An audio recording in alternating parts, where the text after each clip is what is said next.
ശബരിമല സ്വർണ്ണക്കൊള്ളക്കേസിൽ കൂടുതൽ പേർക്ക് ED notice. Devaswom board മുൻ സെക്രട്ടറി എസ് ജയശ്രീ, ഇടനിലക്കാരൻ കൽപേഷ് എന്നിവർക്കാണ് നോട്ടീസ് അയച്ചത്. അടുത്തയാഴ്ച ചോദ്യം ചെയ്യലിന് ഹാജരാകണമെന്നാണ് നിർദ്ദേശം. സായ്കുമാർ ചേരുന്നു. സായ്കുമാർ, ഈ കേസുമായി ബന്ധപ്പെട്ട എല്ലാ സാമ്പത്തിക ഇടപാടുകളിലും ഇഡിക്ക് വ്യക്തത വരുത്തേണ്ടതുണ്ട്. ഇതിപ്പോൾ രണ്ടുപേർക്ക് കൂടി ബോർഡ് മുൻ സെക്രട്ടറി എസ് ജയശ്രീയും ഇടനിലക്കാരൻ കൽപേഷിനും നോട്ടീസ് അയച്ചിരിക്കുന്നു അല്ലേ? അതിൽ ചോദ്യം ചെയ്യാൻ എന്ന് ഹാജരാകണമെന്നാണ് ഇവരോട് പറഞ്ഞിട്ടുള്ളത്.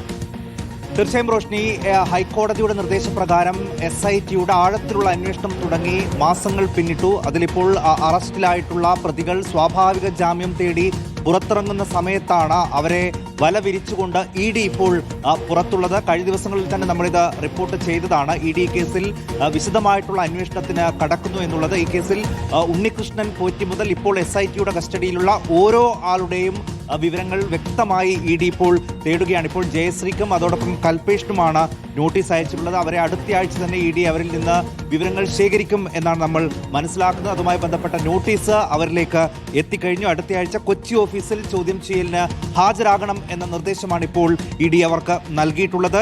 ജയശ്രീ ദേവസ്വം സെക്രട്ടറി ആയിരുന്ന സമയത്താണ് ഉണ്ണികൃഷ്ണൻ പോറ്റിക്ക് സ്വർണ്ണപ്പാളികൾ കൊടുത്തുവിടാൻ ഉത്തരവിറക്കിയത്. അപ്പോൾ ഇതിന്റെ വിശദാംശങ്ങളായിരിക്കും ജയശ്രീയിൽ നിന്ന് തേടുക. ഇന്നവരുടെ മുൻകൂർ ജാമ്യ ഹർജി സുപ്രീം കോടതിയിലടക്കം ഉണ്ടായിരുന്നു. സുപ്രീം കോടതിയടക്കം വളരെ ഗൗരവമായിട്ടാണ് ഈ വിഷയത്തിൽ ഇടപെടുന്നത്. വലിയ ഈ ഒരു സമയത്തുണ്ടായ നടപടികളുടെ പേരിൽ അതൊരു കവർച്ച മറച്ചുവെക്കാനടക്കം ഉള്ള ശ്രമങ്ങൾ ഉണ്ടായി എന്നടക്കമുള്ള കാര്യങ്ങളാണ് ഇപ്പോൾ അന്വേഷിക്കുന്നത്. അതിൽ സാമ്പത്തിക നഷ്ടമടക്കമായിരിക്കും EDയുടെ പരിധിയിൽ വരിക. അപ്പോൾ ഇതിൽ ഉണ്ണികൃഷ്ണൻ പോറ്റിക്ക് സ്വർണ്ണപ്പാളികൾ കൊടുത്തുവിടാൻ ഉത്തരവിറക്കി എന്നുള്ളതാണ് ഇപ്പോൾ ജയശ്രീക്ക് മേൽ കാണുന്ന കുറ്റം. അതിൽ വ്യക്തത വരുത്തും. അതോടൊപ്പം ഈ ഉത്തരവിന്റെ മറവിൽ ജയശ്രീ സാമ്പത്തിക നേട്ടം ഉണ്ടാക്കിയിട്ടുണ്ടോ എന്നുള്ളതാണ് ഇനി ED പരിശോധിക്കാൻ പോകുന്നതിൽ. അതുമായി ബന്ധപ്പെട്ട രേഖകൾ ജയശ്രീ ഹാജരാക്കേണ്ടി വരും. അവരിപ്പോൾ ആരോഗ്യപരമായ പ്രശ്നങ്ങൾ കാരണം വിശ്രമത്തിലാണ്.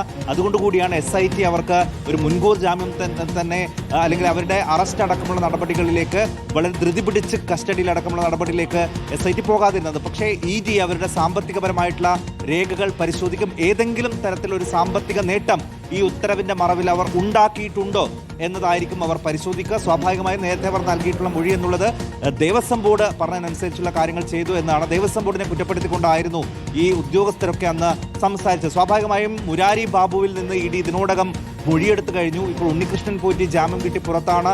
N വാസു ജാമ്യം കിട്ടി ഇന്നിപ്പോൾ പുറത്തേക്ക് വരുന്നു. അപ്പോൾ ഈ പുറത്തു വരുന്ന ആളുകളെയൊക്കെ ഇനിയിപ്പോൾ അവർ EDയുടെ ചോദ്യമുനയിലേക്കായിരിക്കും പോവുക. അങ്ങനെയാണ് ഇപ്പോൾ രണ്ടു പേർക്ക് കൂടി ഇപ്പോൾ നോട്ടീസ് നൽകിയത്. ഒരുപക്ഷേ മുരാരി ബാബുവിന്റെ അടക്കം അറസ്റ്റിലേക്ക് പോലും ED പോകുന്നു എന്നറിഞ്ഞു. കഴിഞ്ഞ ദിവസം തന്ത്രിയുടെ സാമ്പത്തിക ഇടപാടുകൾ കേന്ദ്രീകരിച്ചുള്ള അന്വേഷണവും ED നടത്തുന്നുണ്ട്. അതായത് SIT ഏത് രീതിയിലാണോ പോകുന്നത് അതുമായി ബന്ധപ്പെട്ട് കുറെ കൂടി ആഴത്തിലേക്ക് ED കൂടി ഈ സ്വർണ്ണക്കൊള്ള കേസിൽ വിശദമായി കടക്കുകയാണ്. റോഷ്നി, ഓക്കെ, അപ്പോൾ EDയുടെ നീക്കമാണ് സായ്കുമാർ വിശദീകരിച്ചത്. ചോദ്യം ചെയ്യുകയാണ് കൂടുതൽ പേരെ. ഒരു പുറത്ത് SIT വിശദമായി അന്വേഷിക്കുന്നു, മറുപുറത്ത് EDയും സാമ്പത്തിക ഇടപാടുകളിലൊക്കെ വ്യക്തത വരുത്താനുള്ള അന്വേഷണം തുടരുകയാണ്.